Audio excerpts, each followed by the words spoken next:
शहर हैदराबाद के कुकटपल्ली इलाके में पेश आए सड़क हादसे में एक हेड कांस्टेबल हलाक हो गया है। यह हादसा कल शब कुकटपल्ली रोड पर फोरम मॉल के करीब उस वक्त पेश आया जब शमशाबाद पुलिस स्टेशन से वाबस्ता मुलाजिम पुलिस ईश्वरैया अपनी कार में घर वापस हो रहा था कि सामने वाली टिप्पर लॉरी ने ड्राइवर ने अचानक ब्रेक लगा दिया, जिसके नतीजे में कार लॉरी में घुस पड़ी। इस हादसे में हेड कांस्टेबल जख्मी हो गया। इसको इलाज के लिए फौरी तौर पर हॉस्पिटल मुंतकिल कर दिया गया, जहां डॉक्टर्स ने इसे मुर्दा करार दे दिया।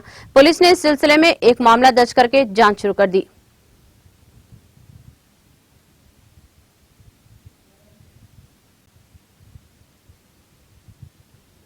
రాత్రి తేదీ 5-6 మధ్యరాత్రి దాదాపు 12:40 సమయంలో మన కానిస్టేబుల్ ఈశ్వర్ అని శంషాబాద్ పోలీస్ స్టేషన్లో పనిచేసే హెడ్ కానిస్టేబుల్ తన డ్యూటీ ముగించుకొని ఇంటికి వస్తున్న వ్యాగనర్ కారులో వస్తున్న క్రమంలో ఒక టిప్పర్ లారీ అదేంటంటే బాగా అతివేగంగా నడుపుకుంటూ వచ్చి సడన్గా వెహికల్ని స్లో చేయడం వల్ల ఆ వెనుకొస్తున్న కారు వచ్చి దీన్ని తగలడం వల్ల ఆయన ఇంజూర్డ్ అయ్యాడు।